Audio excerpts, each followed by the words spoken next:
La ilaha illallah Muhammadun Rasulullah alaihi salatullah wa alihi wal ahibba.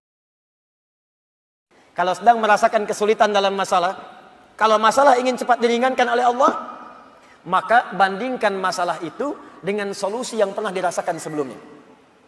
Bandingkan persoalan yang sulit itu dengan kesenangan yang sudah dirasakan sebelumnya. Suami istri sedang punya masalah, malam ini punya persoalan, sampai nggak bicara. Coba duduk dulu baik-baik.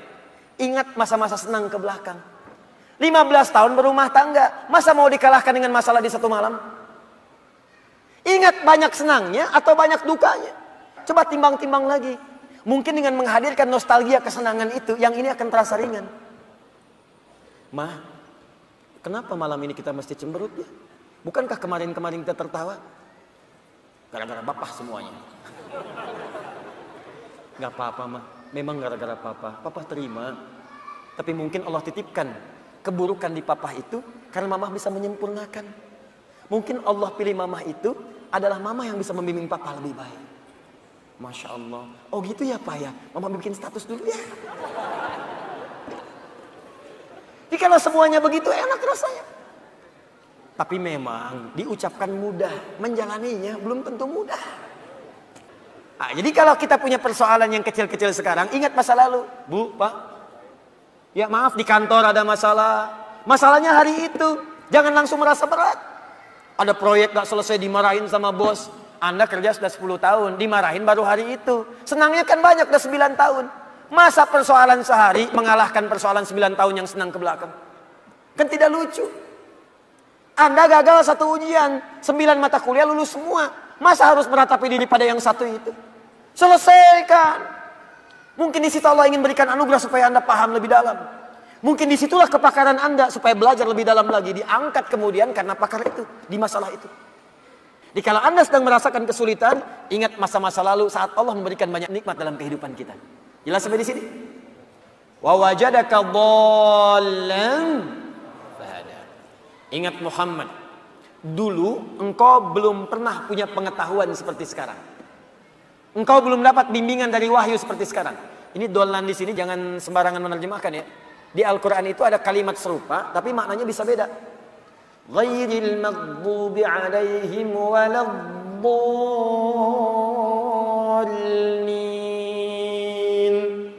Maghdub yang tercela, maghdub yang terhina. Dhalin di situ yang tersesat, tidak mendapatkan petunjuk Allah. Tapi kalau di surah Wadduha itu jangan diartikan tersesat. Bukan tidak mendapatkan petunjuk Allah, artinya yang belum mendapatkan bimbingan wahyu dari Allah Subhanahu wa taala. Bukankah dulu belum turun wahyu kepadamu? Bukankah dulu belum turun ayat-ayat Quran kepadamu yang membuat engkau semakin tenang sekarang? Wajadaka dhallan fahada. Muhammad, dulu kamu belum punya pengetahuan, sekarang dapat ilmu. Dulu kamu belum dapat bimbingan wahyu, sekarang dapat wahyu. Nah ini pun Bu, Pak, penting untuk disadari. Kalau sedang merasakan sulit di satu nikmat, maka ingat nikmat-nikmat yang lainnya. Misal, maaf ya, Ustadz saya diponis oleh dokter, jantung saya sakit Ustadz. Jantung kan sakit, tapi kan otak masih sehat. Telinga masih sehat. Lisan masih sehat. Mata masih sehat. Salahnya manusia kadang-kadang mengaitkan penyakit dengan kematian. Teori wafat itu nggak butuh penyakit. Wafat itu kalau ajal tiba langsung wafat. Nggak ada penyakit pun wafat. Banyak orang sehat wafat. Banyak orang sakit bahkan sampai koma belum nyampe titik. Banyak orang sakit di rumah sakit. Tapi yang meninggal bisa yang sehat duluan. Karena kaidah untuk wafat itu bukan penyakit, ajal tiba. La yastakhiruna sa'ata wa la yastaqdimun. Quran surah 7 ayat 34. Ini kesalahan manusia itu kadang begitu. Divonis cancer, stadium 4. Waktunya tinggal sebulan lagi, nggak akan nyampe kalau belum nyampe. Nggak akan wafat kalau belum wafat.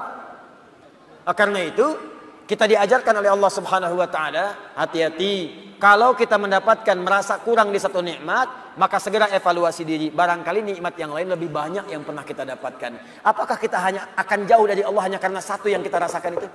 Sementara Allah berikan banyak kepada kita.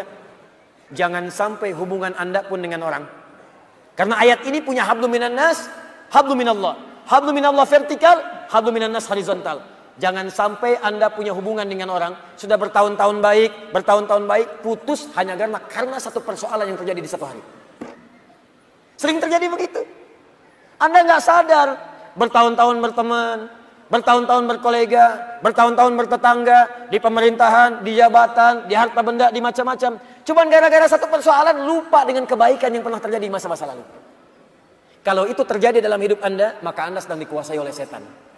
Anda sedang jauh dari Allah.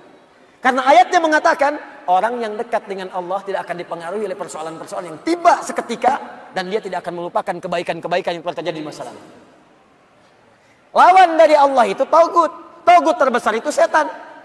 Allahu waliyyul ladzina amanu yukhrijuhum minadh dhulumati ilan nur wal ladzina kafaru awliya'uhumut taghut. Tagut terbesar setan.